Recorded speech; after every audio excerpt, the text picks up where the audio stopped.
محبت سے درود پاک پڑھیے۔ الصلاۃ والسلام علیک یا رسول اللہ وعلی آلک واصحابک یا حبیب اللہ۔ الصلاۃ والسلام علیک یا نبی اللہ وعلی آلک واصحابک یا نور اللہ۔ رب اشرح لی صدری ویسر لی امری واحلل عقدۃ من لسانی یفقہوا قولی۔ استغفر اللہ ربی من کل ذنب واتوب الیہ۔ حمد و صلات کے بعد عزیزان محترم، ماہ سفر المظفر تو اپنے بالکل اختتام پہ ہے۔ 25 سفر المظفر امام اہل سنت، مجدد دین و ملت، پروانہ شمع رسالت، ماحی بدعت، امام احمد رضا خان علیہ رحمت الرحمن فاضل بریلی رحمۃ اللہ تعالی علیہ کا یوم وصال تھا، جو کہ چند روز پہلے گزرا۔ آپ اللہ تبارک و تعالی کی طرف سے ہم مسلمانوں کے لیے، بر صغیر پاک و ہند کے خاص طور پر مسلمانوں کے لیے ایک بہت بڑی نعمت ہے۔ اللہ کے رسول صلی اللہ علیہ وآلہ وسلم کی حدیث مبارکہ جو میں نے آپ کے گوش گزار کی، سنن نبی داؤد کتاب الملاحم کی حدیث ہے۔ حضرت ابو ہریرہ رضی اللہ تعالی عنہ اس حدیث کے راوی ہیں کہ نبی اکرم صلی اللہ علیہ وآلہ وسلم نے ارشاد فرمایا کہ ان اللہ یبعث لہذہ الامہ علی رأس کل 100 سنۃ من یجدد لها دینہا، کہ بے شک اللہ تبارک و تعالی ہر صدی کے اختتام پر، ہر 100 سال کے بعد ایک ایسی ہستی کو بھیجتا ہے کہ جو دین میں پیدا ہونے والی خرابیوں کو دور کرتا ہے۔ اللہ ایسے مرد مجاہد کو بھیجتا ہے جو دین میں پیدا ہونے والی خرابیوں کو دور کرتا ہے۔ امت میں پھیلی ہوئی بدعات ہوں، رسومات ہوں غیر شرعی، ان کو دور کرتا ہے، دین کی تجدید کرتا ہے۔ عقائد پر، اعمال پر، اعتقادیات ایمانیات پر غبار آ گیا ہو، وہ غبار کو دور کرتا ہے۔ یا اسلام کے چہرے پر اگر کوئی بدنما داغ ڈال دیا گیا ہو تو اس داغ کو بھی دور کرنے کا کام اللہ رب العالمین اپنے اس بندہ خاص سے لیتا ہے۔ حضور علیہ الصلوۃ والسلام چونکہ آخری نبی ہیں، خاتم النبیین ہیں، اور آپ کے بعد کسی نبی کا آنا ممکن ہی نہیں، تصور ہی نہیں، اور یہ دین بھی قیامت تک رہنے والا ہے، تو نبی اکرم صلی اللہ علیہ وسلم کی جو امانت ہے، امانت دین، وہ علماء اولیاء کے ذریعے ہی قیامت تک جو ہے یہ مسلمانوں کو ملنی ہے، اور پہنچتی رہی ہے، پہنچ رہی ہے، اور پہنچتی رہے گی۔ عزیزان محترم، کسی کے مجدد ہونے کا جو پتہ ہے وہ عام لوگوں کو تو نہیں چلتا۔ اس کا فیصلہ کون کرتا ہے، کون جانتا ہے، کسے پتہ چلتا ہے کہ یہ ہستی مجدد ہے؟ تو امت کے جو خواص ہوتے ہیں، عوام نہیں، خواص، اولیاء اللہ جو خود بھی ولایت الہی کے مرتبے پر فائز ہوتے ہیں، یا صلحاء، صالحین، اتقیاء یعنی متقین، اور علم و عمل میں پختہ اور راسخ قسم کے جو لوگ ہوتے ہیں، وہی اس بات کا اندازہ لگاتے ہیں، اور جس شخصیت کی خدمات کو وہ تجدیدی خدمات قرار دیں وہی ہستی مجدد کہلاتی ہے۔ تو امام احمد رضا خان فاضل بریلی رحمۃ اللہ علیہ یہ 13ویں صدی کے اختتام پر اور 14ویں کے یعنی ابتدا پہ آپ نے اس وقت آنکھ کھولی اور علوم میں آپ نے جو ہے ملکہ حاصل کیا۔ 100 سے زیادہ علوم پر آپ کو دسترس حاصل تھی، اور اس دور میں آنکھ کھولی کہ جب فتنوں کے طوفان برپا تھے، بد مذہبیت کے فتنے، کیا نیچری فتنہ، چکڑالوی فتنہ اور قادیانی فتنہ، وہابی فتنہ، رافضی فتنہ، ناصبی فتنہ، یہ فتنوں کے نام ہیں، اب ہر ایک کی تفصیل نہیں میں بتا سکتا۔ تو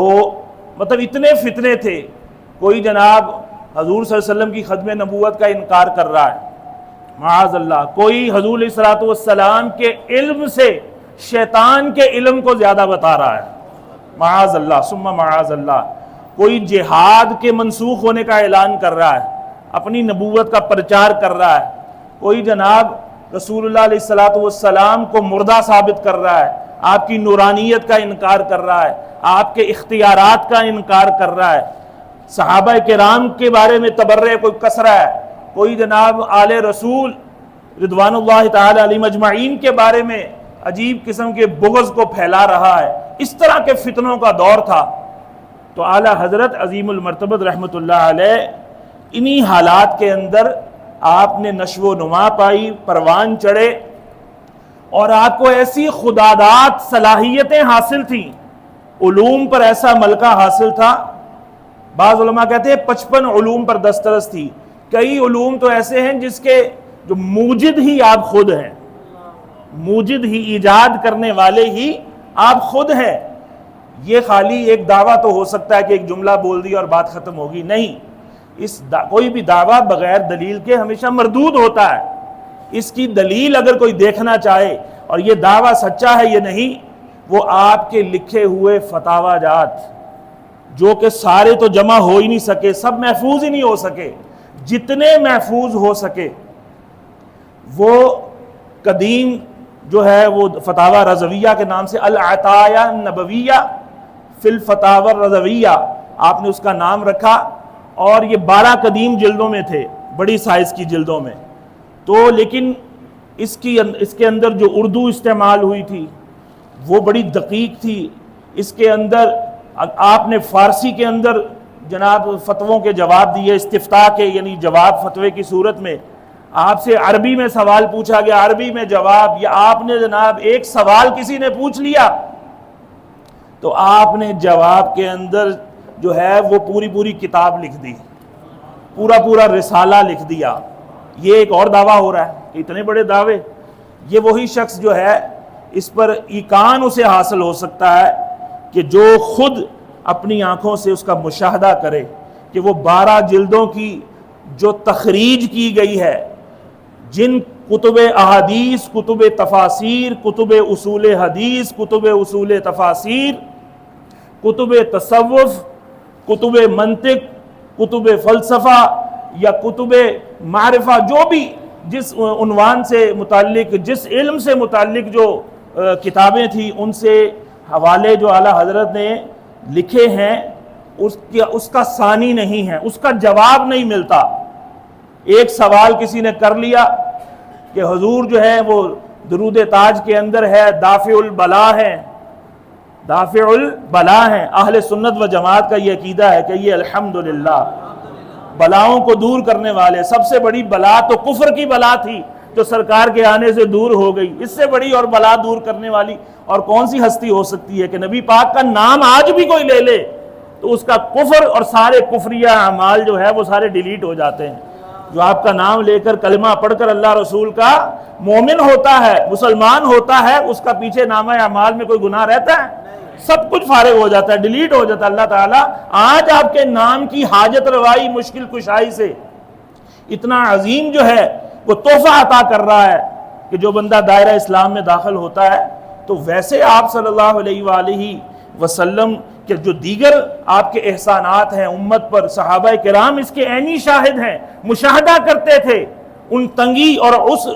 یعنی عسر کے حالات کے اندر۔ پانی میٹھا نہیں ہے، کھاری ہے، سرکار لعاب ڈالتے ہیں، پانی میٹھا ہو جاتا ہے۔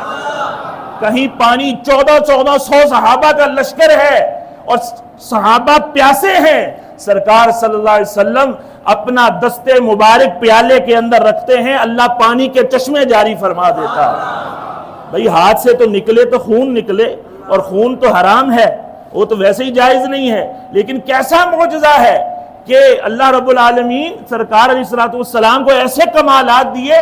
کہ حقیقت ہی بدل دی، ماہیتیں ہی بدل جاتی تھی۔ کنکروں نے کلمہ پڑھ لیا، شجر حجر آپ کی رسالت کی، آپ کی نبوت کی گواہیاں دے رہے ہیں۔ آپ کے اشارے فرمانے سے جناب کھلا آسمان ہے، مطلع پر آلود نہیں ہے۔ دعائیں فرماتے ہیں، اللہ فوراً بادلوں کو بھیج دیتا ہے، فوراً بارشیں نازل فرما دیتا ہے، اور آپ اشارہ فرما دیں اللہ بارشیں رفع بھی فرما دیتا ہے۔ کیا یہ حاجت روائیاں نہیں تھی؟ کیا یہ مشکل کشائیاں نہیں تھی؟ جب بارش نہیں ہوتی، فصلیں نہیں ہوتی، زمین بنجر ہو جاتی ہے، مردہ ہو جاتی ہے، اس کو حیات کیسے ملتی ہے؟ پانی سے ملتی ہے، بارش سے ملتی ہے۔ اور سب صحابہ کو پتا تھا کہ اللہ بارشیں نازل فرمانے والا ہے، لیکن انہیں پتا تھا کہ اللہ جو بھی عطا فرماتا ہے بوسیلہ مصطفیٰ عطا فرماتا ہے۔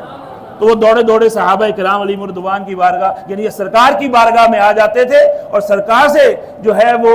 آپ کے دروازے پہ آ کے دستک دیتے، آپ سے التجا کرتے کہ آپ اللہ کی بارگاہ میں دعا کیجئے تو اللہ کرم فرما دے گا، اور نبی پاک صلی اللہ علیہ وسلم کی دعا تو اللہ کبھی رد فرماتا ہی نہیں ہے۔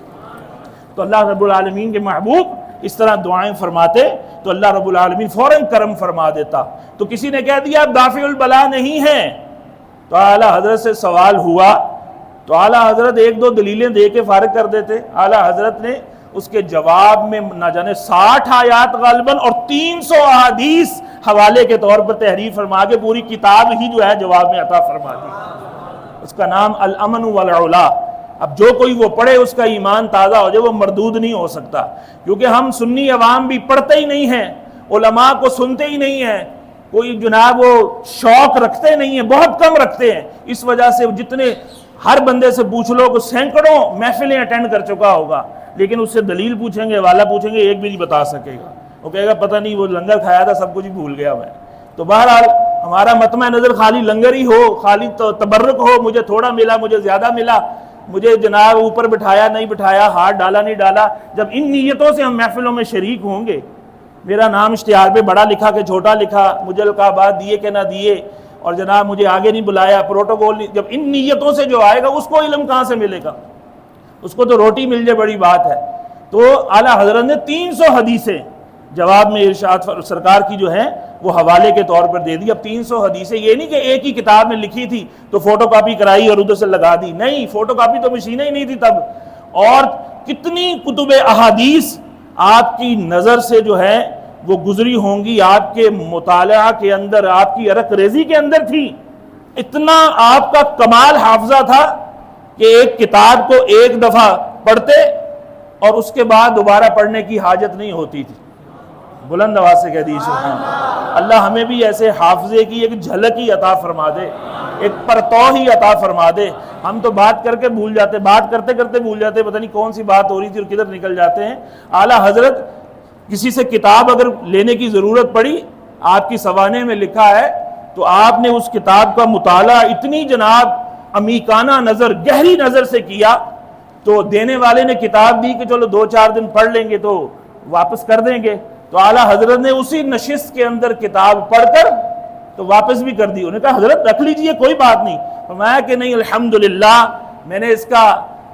شروع تا آخر مطالعہ کر لیا ہے، اب فقیر کے حافظے میں کافی دیر تک یہ ایسے ہی مستحضر رہے گا، حاضر رہے گا۔ اور آپ جو ہیں وہ اس طرح سے ترجمہ قرآن جو آپ نے کروایا، کیونکہ آپ کے پاس تو وقت ہی نہیں ہوتا تھا، کوئی آپ کو بلاتا یا کوئی خط لکھتا یا خط پہنچنے میں دیر ہو جاتی یا آگے پہنچ گیا اور آگے لوگوں کو پتہ نہ چلتا سب کو،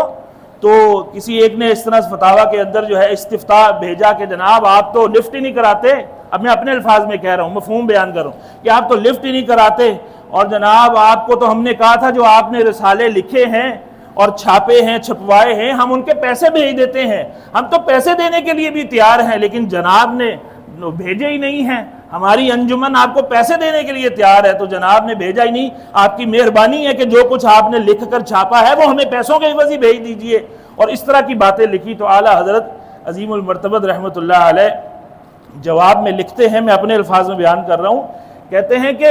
کسی انجمن نے یہ بھی کہا کہ ہمارا آپ رکن بن جائیں، ممبر بن جائیں، ہم جو دینی خدمت کر رہے ہیں آپ بھی اس کی رکنیت لیں اور ممبر بن کے آپ بھی اس کا جو ہے کام کریں۔ تو اعلیٰ حضرت فرماتے ہیں کہ بندہ فقیر 14 سال کی عمر میں ابھی 14 سال بھی پورے نہیں ہوئے تھے، آپ مسند افتاء پر جو ہے آپ کا تقرر ہو گیا تھا، آپ نے 14 سال ابھی پورے نہیں ہوئے تو پہلا فتویٰ آپ نے تحریر فرما دیا تھا،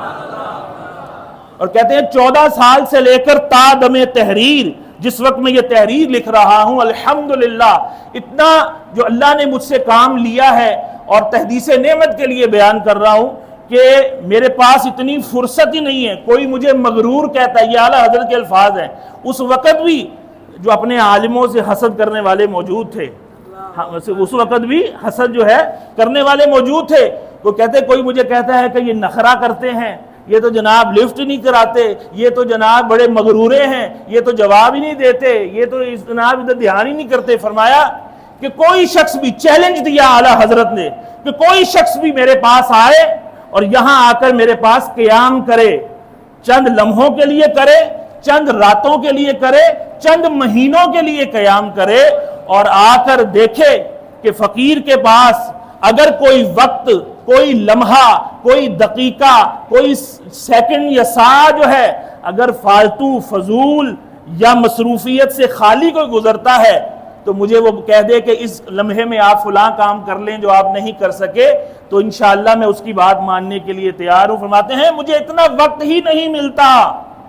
میں اسی لیے محفلوں میں نہیں جاتا، میں جلسوں میں نہیں جاتا، اور اعلیٰ حضرت سال میں 3-4 ہی تقریریں کرتے تھے، 3-4 خاص جو موقعوں پر، اپنے مرشد کریم کے عرس پر، اور اس طرح سے اور جو ہے میلاد شریف کے اوپر، اور اس طرح تقریریں جو ہیں مخصوص کرتے تھے۔ یہ نہیں کہ ہر جگہ جہاں تمبو دیکھا وہیں حاضری، ایسا اعلیٰ حضرت کا وہ معاملہ نہیں تھا۔ اور اعلیٰ حضرت عظیم المرتبہ جو ہے وہ جب تقریر کرتے، کہتے تقریر کرتی میں نہیں کرتا، آپ سوال کیجئے میں اس کا جواب دوں گا۔ تو اگر کوئی ایک سوال کر لیتا تو گھنٹوں گھنٹوں اس پر لگ جاتے اس کے جواب ہی کے اندر۔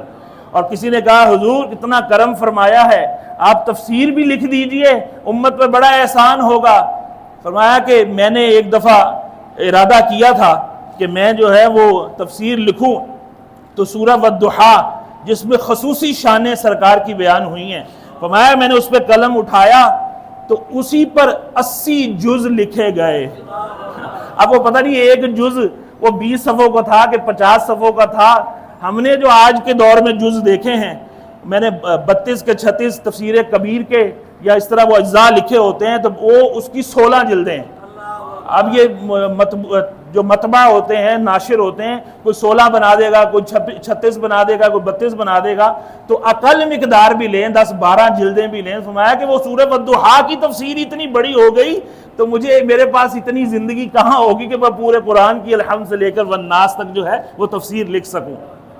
اور پھر اعلیٰ حضرت کے شاگرد رشید نے جو کہا کہ حضور آپ ترجمہ لکھ دیجئے، لوگ رنگ برنگے ترجمے لکھ رہے ہیں، اور اس کے اندر جاہلوں نے، خبثاء نے ایسی حماقتیں کی ہیں کہ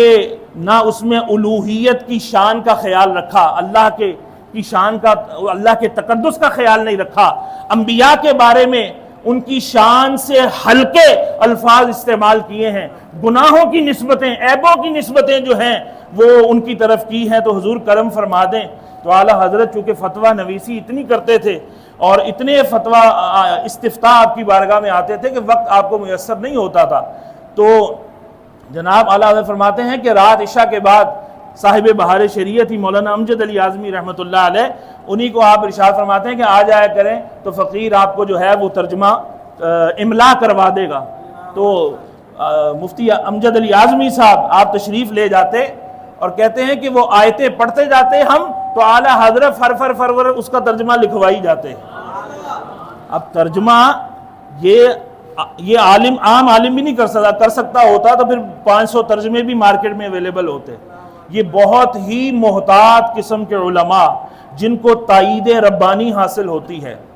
جن کے ساتھ سرکار کی خاص نظر کرم ہوتی ہے، علوم متداولہ پر جن کو مروجہ جو علوم ہیں عالم بننے کے لیے اس پر دسترس ہوتی ہے، اور جناب تفاسیر زیر مطالعہ ہوتی ہیں، احادیث مطالعہ میں ہوتی ہیں، قرآن مجید کی 6666 آیات جس کی نظر میں ہوں گی، جس کے ذہن میں، دماغ میں مستحضر ہوں گی، کہ ایسا نہ ہو کہ ایک جگہ ایک آیت کا ترجمہ کچھ کرے اور اس سے ملتی جلتی آیت کا ترجمہ جا کے کچھ اور کر دے اور قرآن میں ہی تضاد جو ہے وہ اس کا وقوع کر دے، حالانکہ قرآن میں تو تضاد ہے ہی نہیں۔ اللہ فرماتا ہے اگر یہ قرآن غیر خدا کی طرف سے ہوتا تو تم اس میں اختلاف کثیر پاتے، بہت سارا اختلاف پاتے، تو یہ اللہ کی طرف سے ہے، غیر خدا کی طرف سے نہیں، خدا کی طرف سے ہے، لہذا اس میں کہیں بھی تعارض نہیں ہے، کہیں منافات، آپس میں ٹکراؤ، کنٹرڈکشن نہیں ہے۔ تو اعلیٰ حضرت اس طرح سے جو ہے وہ لکھواتے جاتے۔ تو مولانا امجد علی اعظمی کہتے ہیں کہ ایسی ایسی آیات بھی ہیں جس پر تفاسیر کو دیکھنا چاہیے، جس پر بار بار جو ہے کبھی کسی کا ترجمہ، کبھی فارسی کا، کبھی عربی کو تفسیر دیکھ دو کر پھر بندہ ایک فیصلہ کرتا ہے کہ اب اس آیت کا ترجمہ یہ مناسب رہے گا، یہ سوٹیبل ہے، یہ اقوال رجیحہ، اقوال راجحہ، یعنی راجح جو اقوال ہیں ان کے مطابق یہ ترجمہ بنتا ہے۔ تو اعلیٰ حضرت جو ہے ویسے ہی لکھوائی جاتے ہیں جیسے کوئی فتویٰ لکھ رہے ہیں۔ فتوے میں بھی کتابوں کی ضرورت ہوتی ہے، کبھی کسی کتاب کو جو ہے حوالہ دینا پڑتا ہے، کبھی کسی کتاب کا حوالہ دینا پڑتا ہے۔ تو اعلیٰ حضرت ایسے لکھوائی جا رہے ہیں اور کہتے ہیں کبھی ہمارے دل میں تردد آتا کہ ذرا دیکھیں تو صحیح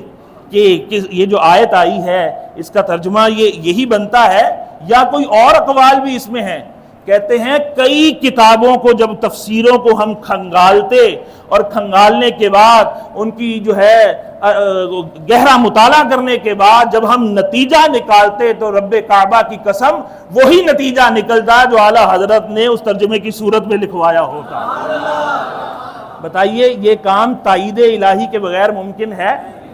سرکار کی نظر کرم کے بغیر ممکن ہے؟ ہرگز نہیں۔ تو یہ دیکھیں یہ زبانی باتیں ہیں، یہ دعویٰ، اس کو پڑھ کر آپ کو اندازہ ہوگا۔ کنز الایمان ہر گھر میں ہونا چاہیے۔ یہ اعلیٰ حضرت نے یہ ترجمہ جو لکھا اس کا نام کیا رکھا؟ کنز الایمان۔ تو اس کے اوپر شرح خزائن العرفان حاشیہ مختصر اور نور العرفان اور بھی آگے جو ہے وہ اور ہمارے علماء اہل سنت نے لکھے ہیں، اور اس کے اینڈ کے اوپر کچھ آیات نمونے کے طور پر لکھی جاتی ہیں کہ فلاں نے دیکھو ترجمہ یہ کیا، فلاں نے یہ کیا، فلاں بد مذہب نے یہ کیا، فلاں بد مذہب نے یہ کیا، اور سنیوں تمہیں مبارک ہو کہ تمہارے امام نے ترجمہ وہ کیا جو اللہ کی بارگاہ میں بھی مقبول ہے، رسول اللہ کی بارگاہ میں بھی مقبول ہے،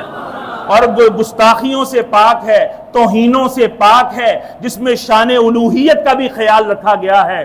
عصمت انبیاء کا بھی خیال رکھا گیا ہے، اولیاء کرام کی شان کا بھی خیال رکھا گیا ہے، اور اس میں جو ہے وہ انبیاء کی ذات کی طرف گناہوں کی، عیبوں کی اور اللہ کی طرف جو اس طرح کی نسبتیں نہیں کی گئی۔ تو اعلیٰ حضرت کا یہ ترجمہ بھی کمال کا ترجمہ ہے۔ اعلیٰ حضرت عظیم المرتبت کو اور جناب لوگ جو بد مذہب لوگ ہیں، او جی نہیں یہ بریلوی ہیں، اور یہ تو قبروں کو پوجنے والے ہیں، اور یہ تو قبر پرست ہیں، اور یہ تو یہ ہیں، یہ تو یہ ہیں، اس طرح سے کہہ کر ان کا علیحدہ مذہب ہے جی، یہ رضا خانی ہیں، یہ قبر پوجنے والے ہیں، یہ جناب ان کو تو وہ تو نعتیہ کلام ہی بس لکھتے تھے اور تو ان کو کچھ پتہ پتہ کوئی نہیں تھا۔ اعلیٰ حضرت کا نعتیہ کلام ہی اگر لے لیں تو وہ بھی ہر عالم، آپ میرا بھی امتحان لے لیں تو میں اس میں فوراً فیل ہو جاؤں گا کہ ایسی دقیق آپ نے اس میں اردو استعمال کی ہے، اور اس میں جو اشارات ہیں، کنایات ہیں، استعارے ہیں، اور اس میں جناب آپ نے جو تلمیحات استعمال کی ہیں بغیر لغت کو کنسلٹ کیے، بغیر ڈکشنری کو کنسلٹ کیے، اور بغیر جس حدیث کی طرف اشارہ کیا کسی شعر میں، کسی آیت کی طرف اشارہ کیا، کسی واقعہ سیرت کی طرف اشارہ کیا، اگر وہ میرے علم میں نہیں ہے تو میں تو جواب ہی نہیں دے سکتا اس کا۔ اور ان کے اعلیٰ حضرت کے اشعار جس طرح اقبال کا کلام ہے، اردو میں لکھا ہوا کلام ہے، لیکن کیا وہ کلام فوراً کوئی سمجھ جاتا ہے؟ وہ دقیق اردو ہے، ایڈوانس وہ لٹریچر کی یعنی کہ اردو ہے، اور اس کے لیے بغیر لغت کے، اور پھر لغت میں بھی ایک ایک لفظ کے 4 4 6 6 10 10 معنی بھی ہیں، کون سا معنی یہاں پر جو ہے وہ سوٹیبل رہے گا، کون سا مناسب ہے جس کو استعمال کرنا ہے۔ تو اعلیٰ حضرت کو یہی کمال حاصل تھا کہ آپ نے ایسے ایسے پیارے کلام لکھے ہیں کہ الحمدللہ جو نعت خواں اعلیٰ حضرت کے کلام پڑھتا ہے اللہ اس کو دنیا میں شہرہ عطا کر دیتا ہے۔ آپ سے کسی نے کہا کہ کوئی ایسی نعت بھی ہو جو مختلف زبانوں پہ ہو، آپ نے ایک نعت ایسی لکھی کہ اس میں 4 زبانیں استعمال فرمائی، ہر شعر کے اندر ہندی بھی ہے، عربی بھی ہے، فارسی بھی ہے اور اردو بھی ہے۔ لم یاتی نظیرک فی نظر، وہ اس میں ہندی بھی آ رہی ہے، اس میں جناب عربی بھی آ رہی ہے، تو کوئی مائی کا لال ہر بندہ تو آج تک نے سنا نہیں ہے کہ اعلیٰ حضرت کے سوا بھی کسی نے لکھا ہو، میرے علم میں تو کوئی نہیں، لیکن اتنا پیارا آپ کو اللہ رب العالمین نے ملکہ عطا فرمایا کہ آپ نے جس میدان میں گئے، جس طرف آپ نے قلم اٹھایا، آپ نے واقعی سکے بٹھا دیے۔ ملک خود لکھتے ہیں تحدیث نعمت کے لیے کہ ملک سخن کی شاہی تم کو رضا مسلم، جس سمت آ گئے ہو سکے بٹھا دیے ہیں۔ اعلیٰ حضرت عظیم المرتبہ رحمۃ اللہ علیہ کے کلام کا بھی کوئی ثانی نہیں ہے۔ آپ کا قصیدہ معراجیہ،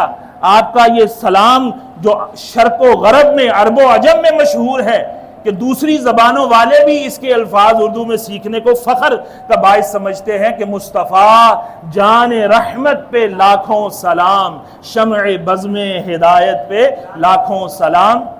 اس کے بھی تقریباً 250 کے قریب 164 یا اس طرح اس کے قریب جو ہیں اشعار ہیں، یہاں تو چند جمعے میں پڑھے جاتے ہیں، اور جناب اس میں سرکار علیہ الصلوۃ والسلام کے واقعات، آپ کے معجزات، آپ کی ولادت کے واقعات، آپ کے میلاد شریف کے بارے میں، آپ کی جوانی کے بارے میں، آپ کے حلیے کے بارے میں، آپ کے سراپا سر مبارک سے لے کر پاؤں مبارک تک آپ کے اعضائے مبارکہ، آپ کی ابروؤں کا ذکر ہے، آپ کی پلکوں کا ذکر ہے، آپ کی آنکھوں کا ذکر ہے، کہیے سبحان اللہ، آپ کی ناک مبارک کا ذکر ہے، آپ کے ہونٹوں کا ذکر ہے، پتلی پتلی گلے قدس کی پتیاں، آپ کے ہونٹوں کو تشبیہ دی ہے پھولوں سے، ہیں سرکار علیہ الصلوۃ والسلام کے کان مبارک، آپ کی سماعت دور و نزدیک کے سننے والے وہ کان لالے کرامت پہ لاکھوں سلام، آپ کے صحابہ کرام کا ذکر ہے، وہ 10 عشرہ مبشرہ کا ذکر ہے، وہ 10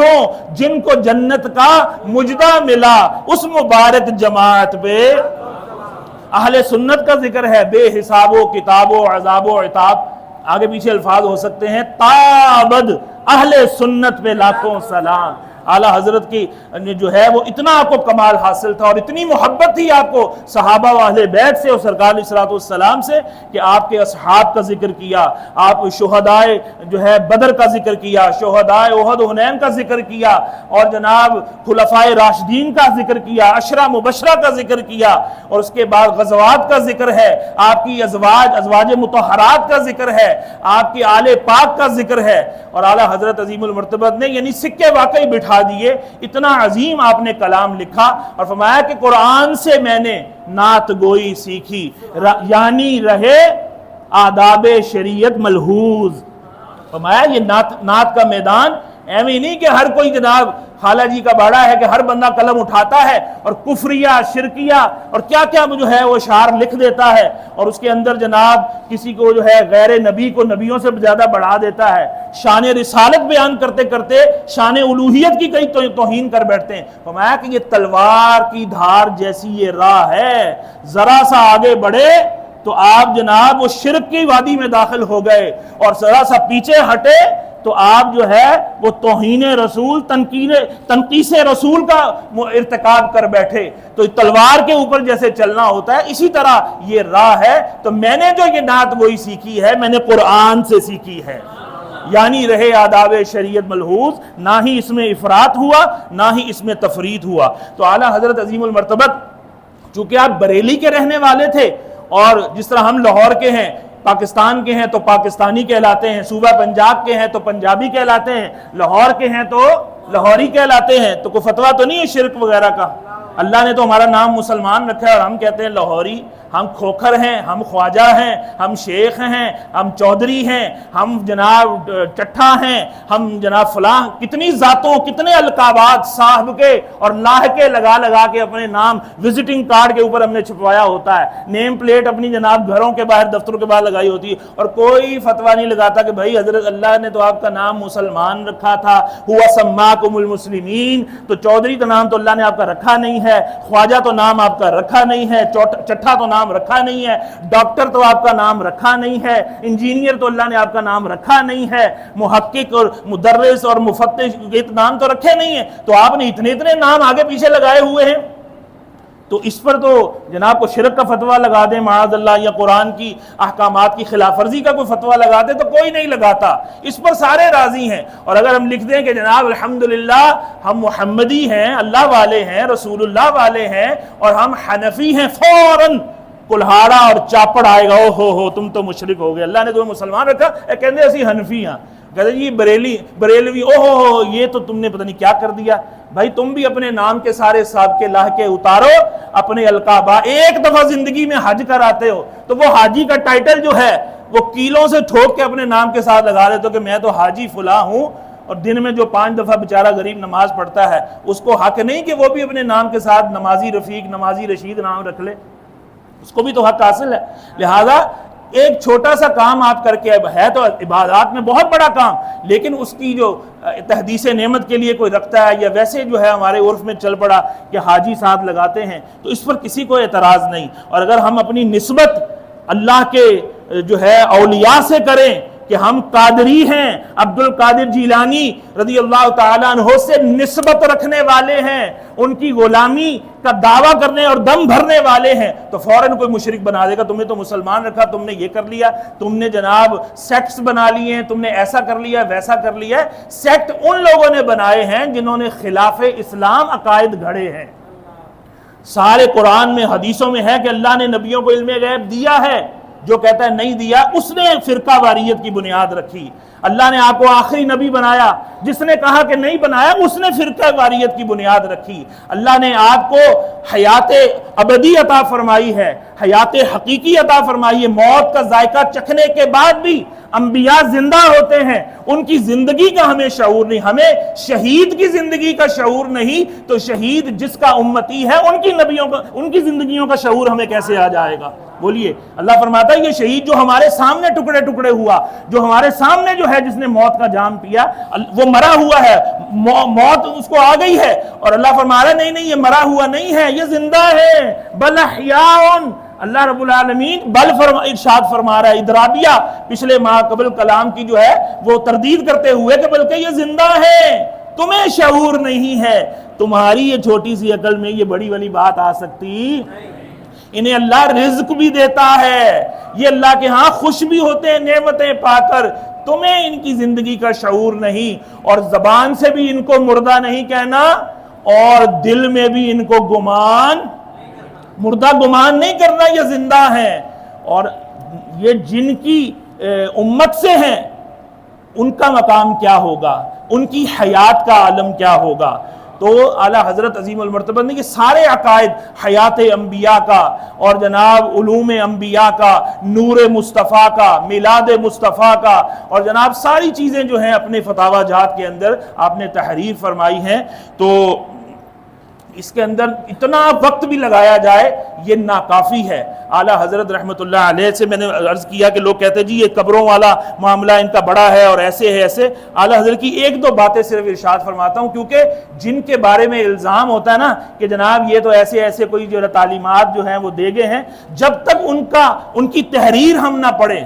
ہم اس بات کو مان سکتے نہیں۔ میں جو بات کر رہا ہوں یہ ریکارڈ بھی ہو رہی ہے، تو اگر یہ میں اس ریکارڈنگ کے ذریعے پکڑا جا سکتا ہوں، میری گرفت ہو سکتی ہے کہ بھئی آپ نے یہ کہا تھا، پھر جو کتابیں میں جن کو معتبر جانتا ہوں، مستند جانتا ہوں، جن سے مطالعہ کر کے میں جناب آپ کے سامنے بیان کرتا ہوں، پتہ چلے گا کہ میرے عقائد انہی کتابوں کے مطابق ہیں۔ میں جن کو اپنا بڑا کہہ رہا ہوں کہ امام اہل سنت جناب مجدد دین و ملت ہیں، انہوں نے ہمیں گمراہی سے بچایا، شرک و بدعت سے بچایا، توہین انبیاء سے بچایا، توہین خدا سے بچایا، توہین صحابہ سے بچایا، توہین اہل بیت سے بچایا، اور جناب دیگر تعلیمات جو ہیں ان کا اجرا فرمایا، احیاء فرمایا، تو ہمارے اکابرین سے ہمارے عقائد کا پتہ چل سکتا ہے۔ تو اعلیٰ حضرت نے جو کچھ بھی ارشاد فرمایا ہے اس کا سب سے بڑی ثبوت کیا ہوگا؟ ان کی کتابیں، ان کی تحریریں، کیونکہ تقریریں تو ان کی ریکارڈ نہیں ہوئی، اب ان کے کیا رہ گیا ہے؟ علمی ورثہ، ان کی تحریر ہے، ان کا علمی ادبی کام ہے، دینی خدمات ہیں۔ تو اگر وہ کتابوں کا مطالعہ کریں تو ہر الزام لگانے والے کے منہ پر تھپڑ پڑے گا، جوتے بھی پڑیں گے، وہ کتنا جھوٹا اس کو سبق پڑھایا گیا ہے اعلیٰ حضرت کے بارے میں کہ جناب یہ تو بدعتی تھے، یہ تو ایسے تھے تو ویسے تھے۔ اعلیٰ حضرت نے جو جوابات دیے ہیں کہ آپ جو ہے سن کر حیران ہو جائیں گے۔ آپ نے شرک و بدعت کو جس سطح پر خاتمہ کیا اس کا جو ہے وہ ابھی تک کوئی اور مقابلہ نہیں کر سکا، کوئی ثانی نہیں آ سکا۔ اعلیٰ حضرت رحمۃ اللہ علیہ آپ فرماتے ہیں مسلمان، اے شریعت مصطفی کے تابع فرمان، جان کے سجدہ اللہ کے سوا کسی کے لیے جائز نہیں ہے۔ اللہ کے غیر کو سجدہ عبادت کرنا شرک ہے، واضح کفر ہے، اور سجدہ تعظیمی یہ تو یقیناً حرام ہے، کبیرہ گناہ ہے، بلکہ آگے فتویٰ میں لکھا ہے کہ بعض فقہا نے سجدہ تعظیمی کو بھی کفر کہا ہے، لیکن جو جمہور علماء ہیں وہ سجدہ تعظیمی کو کبیرہ گناہ اور حرام ہی بتاتے ہیں۔ فرمایا کہ آپ نے پوری کتاب ہی لکھ دی، کسی نے سوال کیا سجدہ تعظیمی کے بارے میں تو آپ نے قرآن و سنت کی نصوص سے استدلال کرتے ہوئے پوری کتاب لکھ دی۔ الزبد عربی نام رکھتے تھے، عربی نام، اور علم الاعداد کے بھی اتنے ماہر تھے، علم تکسیر، علم جفر وغیرہ وغیرہ، علم حیت، ہندسہ، اور جناب اس کے اتنے ماہر تھے۔ اچھا، عربی نام ایسا رکھتے تھے کہ علم الاعداد جو شخص جانتا ہے یا شد بدھ رکھتا ہے تھوڑی سی، تو حروف کے جو اعداد نکالے جائیں ان کا جو مجموعہ بنتا ہے، جو سم بنتا ہے، جو فگر آتا ہے، وہ جو فگر آئے گا اسلامی اعتبار سے، سن ہجری کے اعتبار سے جو سال گزر رہا ہوتا تھا، جس سال میں وہ کتاب لکھی جاتی تھی، نام کتاب کا ایسا رکھتے تھے کہ اس کا جو فگر ہے سمب ہوتا، وہ وہی سن نکلتا جو اسلامی اعتبار سے وہ چل رہا ہوتا تھا۔ اعلیٰ حضرت کے فتاوی جات میں آپ رسالے آپ کو اٹھا کے دیکھیے، نام دیکھیے، جو اس کے علم الاعداد کے اعتبار سے اعداد بن رہے ہیں اسی سن میں وہ رسالہ لکھا گیا ہے۔ یہ کون عام بندہ کر سکتا ہے؟ اس کا نام، جس پر سجدہ تعظیمی حرام ہونا، سجدہ عبادت کفر ہونا آپ نے بیان کیا، اس کا نام کیا؟ الزبدۃ الزکیہ لتحریم السجدۃ التحیہ۔ اب یہ نام بھی جو ہے زبر زیر کے بغیر کوئی بندہ عام عالم جس کی عبارت ٹھیک نہیں وہ بھی نہیں پڑھ سکتا، اس کو عام طالب علم جو ہے وہ بھی نہیں پڑھ سکتا۔ تو بہرحال اعلیٰ حضرت سے پوچھا گیا عالموں اور بزرگوں کے سامنے زمین چومنا کیسا؟ آپ نے فرمایا حرام ہے، اور چومنے والا اور اس پر راضی ہونے والا دونوں گناہگار ہیں، اور یہ بت پرستی کے مشابہ ہے۔ آپ سے جناب مزارات کو سجدہ تعظیمی کے بارے میں پوچھا گیا، فرمایا کہ زمین چومنا، قبر کے سامنے کی زمین چومنا اور حد رکوع تک جھکنا یہ بھی ممنوع ہے، اور فرمایا کہ اولیاء کرام کے مزارات کی بات تو چھوڑیے،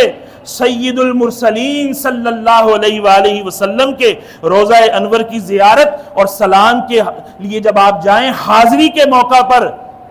تو بریلویوں، سنیوں، آپ کا امام کیا تعلیم ارشاد فرما رہا ہے اور ہم کیا کر رہے ہیں؟ کہتے ہیں کہ عام اولیاء کی مزارات کو جو بات چھوڑو، امام الانبیاء صلی اللہ علیہ وسلم کے مزار پر جب جاؤ تو وہاں جا کر دیوار کریم کو ہاتھ نہ لگاؤ، نہ چومو، نہ چمٹو، نہ اس کا طواف کرو، اور نہ ہی زمین کو چومو، کہ یہ سب قبیح بدعات ہیں۔ اعلیٰ حضرت تو یہ فرما رہے ہیں، فرمایا مزار کو سجدہ کرنا یہ تو حرام قطعی ہے، لہٰذا جاہلوں کے فعل سے دھوکہ نہ کھانا۔ اور آج ہم لوگ جو ہے کس سے دھوکہ کھا رہے ہیں؟ اور جاہلوں کے فعل، وہاں تو یہ ہو رہا ہے، وہاں تو یہ ہو رہا ہے، وہاں تو یہ ہو رہا ہے، تو لہٰذا مزار پر بم مار دے معاذ اللہ ثم معاذ اللہ۔ ناک پہ مکھی بیٹھے تو مکھی اڑائی جاتی ہے کہ ناک ہی کاٹا جاتا ہے؟ بولیے۔ شادی جو ہے وہ نکاح کیا ہے؟ سنت ہے، اور اس سنت کو پورا کرتے ہوئے 500 حرام کام ہوتے ہیں، تو شادی تو کسی نے نہیں چھوڑی، ٹھیک ہے؟ شادی منع نہیں ہے، وہ حرام کام منع ہے، تو اسی طرح مزارات منع نہیں ہیں، مزارات پہ ہونے والے کام جو ہیں وہ ممنوع ہیں، جو غلط ہوتے ہیں، اور صحیح کام نہیں کسی کو نظر آتا کہ دن رات وہاں یاسین پڑھی جا رہی ہے، قرآن مجید کی تلاوت ہو رہی ہے، فاتحہ ہو رہی ہے، واعظ ہو رہا ہے، وہاں پر مدارس چل رہے ہیں، وہاں پر دینی خدمات ہو رہی ہیں، 5 وقت نماز ہو رہی ہے، اذان ہو رہی ہے، غرباء، فقراء، امراء کو جناب تبرکات دیے جا رہے ہیں، کتنے لوگ وہاں مزارات پہ پل رہے ہیں، اور حضور نے فرمایا کھانا کھلاؤ، سلام کو عام کرو اور جنت میں داخل ہو جاؤ۔ اور یہ سب سے بڑا جو ایڈاپٹ کیا یہ حکم شرعی سرکار صلی اللہ علیہ وسلم کا، وہ اولیاء نے ایڈاپٹ کیا ہے، اسی لیے آپ کو ہر ولی اللہ کے مزار کے اوپر آپ کو کھانا جو ہے وہ آپ کو فری ملتا، تقسیم ہوتا نظر آئے گا۔ اس کی وجہ کیا ہے؟ وہ اس حدیث پر عمل ہے کہ بھوکوں کو کھانا کھلاؤ۔ وہاں جا کے تو بڑے بڑے امیر بھی بھوکے ہوتے ہیں اور کہہ رہے یار تھوڑا سا ہمیں دے دو، اب وہاں متنجن بھی ہوگا، وہ کہے گا یار دے دو، ہماری یہ قسمت ہے، سعادت ہے۔ تو وہ اولیاء نے اس روش کو اپنایا جنت کو پانے کے لیے، تو بلا وجہ اولیاء پر اعتراضات کرنا اور ان کی جناب وہاں دینی خدمات کا انکار کرنا یہ بہت بڑی ناشکری ہے، اور جو بندہ شکر ادا نہیں کرتا اللہ کی نعمت کا، اللہ اس سے وہ نعمت چھین لیتا ہے۔ اسی لیے اولیاء نے فرمایا کہ اولیاء، علماء فرماتے ہیں کہ اولیاء کا جو گستاخ ہے، بے ادب ہے، ان کی خدمات کا جو منکر ہے، ان کے بارے میں بدگوئی کرنے والا ہے، ڈرے اس بات سے کہ اس کا منہ ہی اللہ مرنے کے بعد قبلہ سے پھیر دے اور اس کو عذاب میں مبتلا کر دے۔ اللہ تبارک و تعالی ہمیں اولیاء کی تعظیم کرنے کی اور ان کا احسان ماننے کی توفیق عطا فرمائے۔